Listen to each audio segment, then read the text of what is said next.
How are we, ladies and gents? Max Carlyle here from GrandOldTeam to answer some of your questions before Everton travel to Selhurst Park on the weekend. Now, as far as London clubs go, I like Crystal Palace, so be nice please.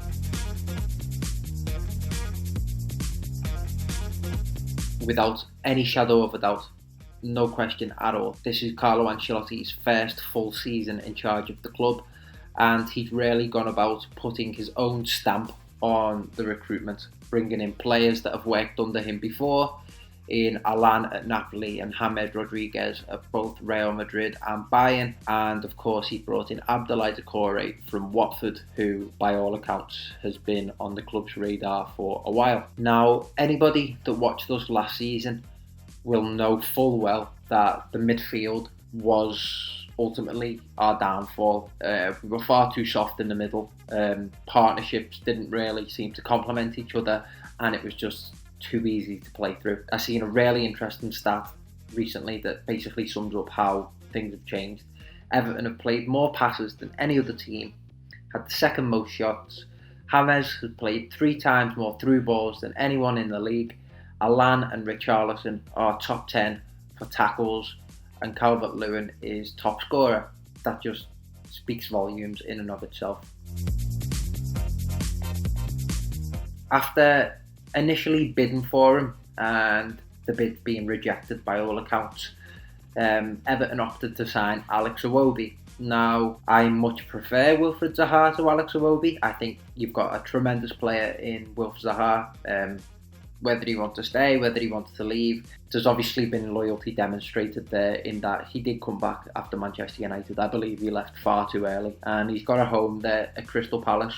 Who knows, he's started well. You may well be pushing upper regions of the table. Will he sign for Everton?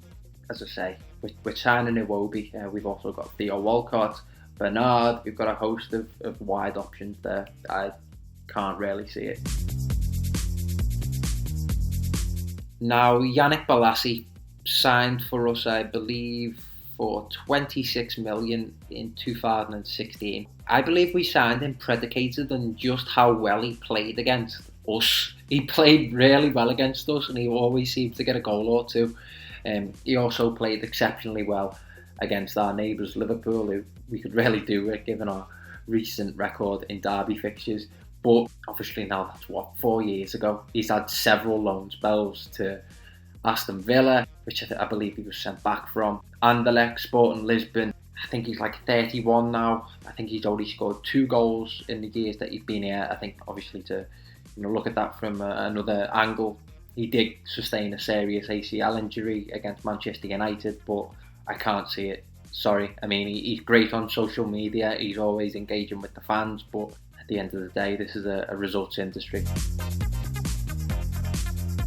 After the way we've started and the fashion in which we've started, because it's all well and good getting results, but it's the way in which you play, and we've been seriously impressive. As I mentioned, the impact that the midfield signings have had has just been no bounds. I think just given the stature and the name of Everton, we always go into every season expecting European football. We've seen a significant drop off in the last season or so, nowhere near good enough, not finishing top half minimum. But given the start that we've had and the confidence and the chemistry that the side seem to be showing, top 6 we can certainly aim for. And for me, I say this every time I talk about Everton, but we just need to win silverware. We're doing well in the League Cup. The FA Cup's always there, so just put a good cup run together, get to a final and get over the finishing line. That would be a fantastic season for me. Score prediction. Now, as I said, I like Palace.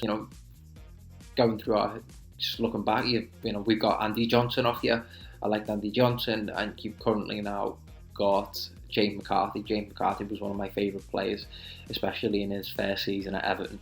Palace always make it tough for us. They play a low block, and they're considerably hard to break down. I still quite haven't forgiven them for beating us in 13-14, which ultimately cost us our places in the Champions League. We have to settle for Europa League. But at the end of the day, I think it's just a testament to what a tough test Palace are. That being said, it's hard not to go into every game now with a continued confidence. just how strong we've been since the start of this new season. I'm not one for score predictions because football is football. It can go anyway, but I'm gonna say 2-1 to Everton. Thanks for listening. Take care.